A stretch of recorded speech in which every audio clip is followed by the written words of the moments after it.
जय श्री राम दोस्तों। आप सभी का फिर से स्वागत है एक और नई सच्ची कहानी के साथ। और मैं भगवान से प्रार्थना करता हूं कि आप और आपका परिवार हमेशा स्वस्थ रहे, मस्त रहे। तो दोस्तों, ये जो कहानी है ये है हमारे देश के असली हीरो श्री नरेंद्र कुमार बुल शर्मा जी, जिनका जन्म 1933 में रावलपिंडी वर्तमान पाकिस्तान में हुआ था। इनकी शुरुआती शिक्षा रावलपिंडी में ही हुई थी, लेकिन 1947 में आज़ादी के बाद वो परिवार के साथ पंजाब आ गए। नरेंद्र के 3 भाई हैं और तीनों आर्मी में रहे हैं। नरेंद्र 17 वर्ष की उम्र में ही भारतीय आर्मी में दाखिल हो गए। आर्मी प्रशिक्षण के बाद इन्हें 1954 में कुमारों रेजिमेंट में कमीशन मिला। भारतीय सेना में बुल कुमार के नाम मशहूर कर्नल नरेंद्र कुमार के इस नाम के पीछे एक बहुत ही रोचक वाक्य जुड़ा है। अंग्रेजी के बुल शब्द का उपनाम कर्नल नरेंद्र कुमार के नाम के साथ तब जुड़ा जब नेशनल डिफेंस एकेडमी में वे अपने पहले बॉक्सिंग मैच खुद से 6 इंच लंबे और कहीं ज़्यादा तगड़े प्रतिद्वंदी से एक बैल की तरह भिड़ गए थे। 1965 में कुमार को चौथे सर्वोच्च नागरिक पुरस्कार पद्मश्री से सम्मानित किया गया। सेना ने उन्हें तीनों सेवाओं में परम विशिष्ट सेवा पदक PVSM के साथ सम्मानित किया गया। उन्हें कीर्ति चक्र और अति विशिष्ट सेवा से भी अलंकृत किया गया था। दोस्तों, भारत को आज़ाद हुए कुछ ही समय बीता था। देहरादून के इंडियन मिलिट्री एकेडमी की ज्वाइंट सर्विसेज विंग में थल सेना, एयरफोर्स और नेवी के कैडेट्स की साझा ट्रेनिंग चल रही थी, क्योंकि उस वक्त तक खड़ंग वासला में नेशनल डिफेंस एकेडमी पूरी तरह से बनकर तैयार नहीं हुई थी। एक 17 साल के कैडेट को बॉक्सिंग रिंग में अपने सीनियर बैच के कैडेट का मुकाबला करना था। वो सीनियर कैडेट बड़ा ही ब्रिलियंट और बेहतरीन बॉक्सर था। वो सीनियर बैच के कैडेट थे भविष्य का भारतीय सेना के सेना अध्यक्ष जनरल SF रॉड्रिग्स, जिनका बॉक्सिंग रिंग में दबदबा रहता था। उसके सामने था 17 साल का जूनियर कैडेट नरेंद्र कुमार शर्मा। पाकिस्तान के रावलपिंडी में पैदा हुआ था वो लड़का, जिसका परिवार देश के विभाजन के समय भारत आया था। घमासान बॉक्सिंग मैच हुआ और भविष्य के सेना अध्यक्ष ने जूनियर कैडेट नरेंद्र कुमार का भूत बनाकर रख दिया। वो जूनियर लड़का बुरी तरह पिटा, मगर पीछे नहीं हटा।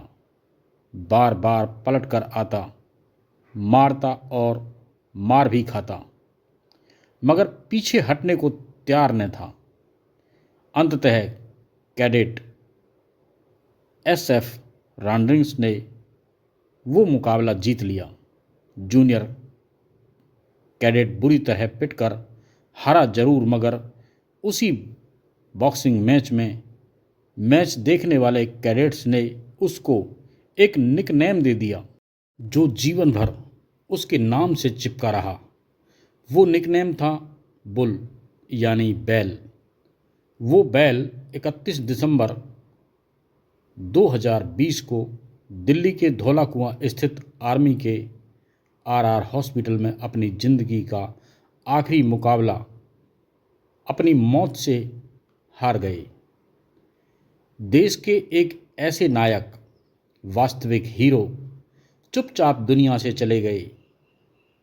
बहुत कम लोगों को ये मालूम है नरेंद्र कुमार बुल आखिर थे कौन। तो आइए जानते हैं। वो बंदा फौज में कर्नल की पोस्ट से आगे नहीं बढ़ सका, क्योंकि हमेशा बर्फीले पहाड़ों की चोटियां लांघते उस बैल के पैरों में एक भी उंगली नहीं बची थी। उसके लगातार मिशन चलते रहे, सारी उंगलियां गलकर गिर गईं, अपंग हुए, मगर उनके मिशन नहीं रुके। आज अगर भारत देश सियाचिन ग्लेशियर पर बैठा है, तो अगर भारत ग्लेशियर की उन ऊंचाइयों का मास्टर है, एक एक रास्ते का जानकार है और पाकिस्तान को सियाचिन से दूर रखने में कामयाब रहा है, तो उसका श्रेय मात्र एक ही व्यक्ति को जाता है। वो थे कर्नल नरेंद्र कुमार शर्मा, यानी नरेंद्र कुमार बुल। उन सुनसान बर्फीले ग्लेशियरों पर शून्य से 60 डिग्री कम तापमान में अपने देश की खातिर बुल ने न जाने कितने अभियानों का नेतृत्व किया, नक्शे बनाए, उस दुर्गम क्षेत्र की एक एक जानकारी हासिल की। उनके नक्शे, फोटोग्राफ भारत की ग्लेशियर पर विजय का आधार स्तंभ बने।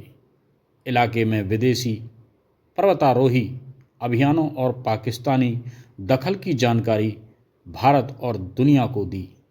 उन रास्तों का पता लगाया, उनकी स्थिति नक्शे, फोटोग्राफ जहां से पाकिस्तानी सियाचिन पर कब्जा करने की ताक में थे, वो सब अपने सैनिकों को दी।